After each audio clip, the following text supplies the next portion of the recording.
எசேக்கியேல் தீர்க்கதரிசியின் புஸ்தகம் 1ஆம் அதிகாரம். 30ஆம் வருஷம் 4ஆம் மாசம் 5ஆம் தேதியிலே நான் கேபார் நதி அண்டையிலே சிறைப்பட்டவர்கள் நடுவில் இருக்கும்போது சம்பவித்தது என்னவென்றால், வானங்கள் திறக்கப்பட நான் தேவ தரிசனங்களை கண்டேன். அது யோயாக்கீன் ராஜாவுடைய சிறையிருப்பின் 5ஆம் வருஷமாயிருந்தது. அந்த 5ஆம் தேதியிலே கல்தேயர் தேசத்தில் உள்ள கேபார் நதி அண்டையிலே பூசி என்னும் ஆசாரியனுடைய குமாரனாகிய எசேக்கியேலுக்கு கர்த்தருடைய வார்த்தை உண்டாகி, அங்கே கர்த்தருடைய கரம் அவன் மேல் அமர்ந்தது. இதோ வடக்கே இருந்து புசல் காற்றும் பெரிய மேகமும் அத்தோடே கலந்த அக்கினியும் வரக்கண்டேன். அதை சுற்றிலும் பிரகாசமும் அதின் நடுவில் அக்கினிக்குள்ளிருந்து விளங்கிய சொகுசாவின் நிறமும் உண்டாயிருந்தது. அதின் நடுவிலிருந்து 4 ஜீவன்கள் தோன்றின. அவைகளின் சாயல் மனுஷ சாயலாயிருந்தது. அவைகளில் ஒவ்வொன்றுக்கும் 4 முகங்களும் ஒவ்வொன்றுக்கும் 4 செட்டைகளும் இருந்தன.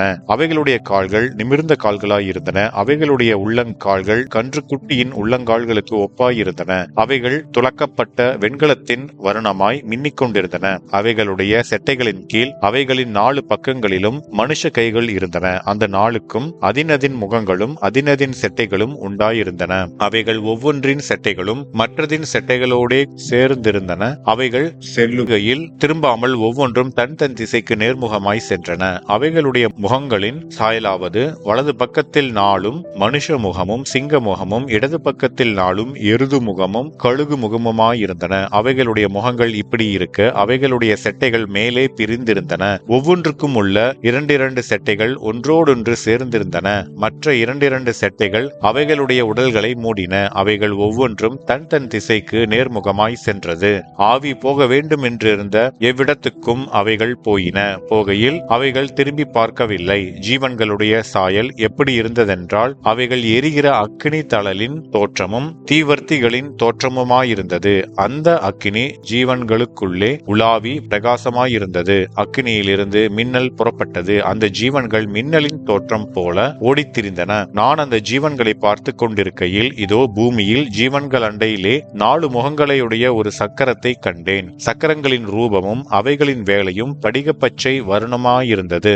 அவைகள் 4க்கும் ஒரேவித சாயல் இருந்தது. அவைகளின் ரூபமும் அவைகளின் வேலையும் சக்கரத்துக்குள் சக்கரம் இருக்குமா போல் இருந்தது. அவைகள் ஓடுகையில் தங்கள் 4 பக்கங்களிலும் ஓடும். ஓடுகையில் அவைகள் திரும்புகிறதில்லை. அவைகளின் வட்டங்கள் பயங்கரப்படத்தக்க உயரமாயிருந்தன. அந்த 4 வட்டங்களும் சுற்றிலும் கண்களால் நிறைந்திருந்தன.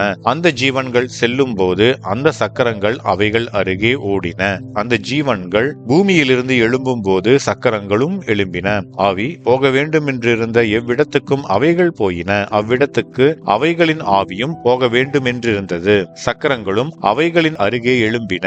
ஜீவனுடைய ஆவி சக்கரங்களில் இருந்தது. அவைகள் செல்லும் போது இவைகளும் சென்றன. அவைகள் நிற்கும் போது இவைகளும் நின்றன. அவைகள் பூமியிலிருந்து எழும்பும் போது சக்கரங்களும் அவைகள் அருகே எழும்பின. ஜீவனுடைய ஆவி சக்கரங்களில் இருந்தது. ஜீவனுடைய தலைகளின் மேல் பிரமிக்கத்தக்க வச்சிர பிரகாசமான ஒரு மண்டலம் இருந்தது. அது அவைகளுடைய தலைகளின் மேல் உயர விரிந்திருந்தது. மண்டலத்தின் கீழ் அவைகளுடைய செட்டைகள் ஒன்றுக்கொன்று எதிர்நேராய் விரிந்திருந்தன. தங்கள் உடல்களை மூடிக்கொள்ளுகிற 2 செட்டைகள் இரு பக்கத்திலும் இருக்கிற ஒவ்வொன்றுக்கும் இருந்தன. அவைகள் செல்லும் போது அவைகளுடைய செட்டைகளின் இரைச்சலை கேட்டேன். அது பெருவெள்ளத்தின் இரைச்சல் போலவும் சர்வ வல்லவருடைய சத்தம் போலவும் ஒரு இராணுவத்தின் இரைச்சலுக்கு ஒத்த ஆரவாரத்தின் சத்தம் போலவும் இருந்தது. அவைகள் நிற்கும் போது தங்கள் செட்டைகளை தளர விட்டிருந்தன.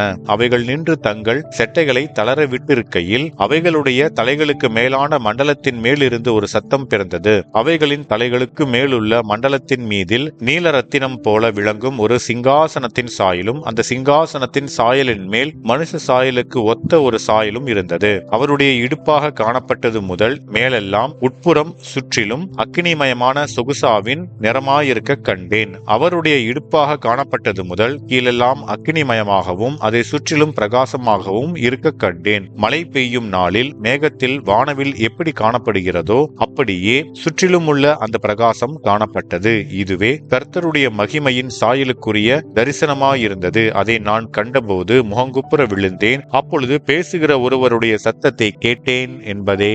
ஆமென்.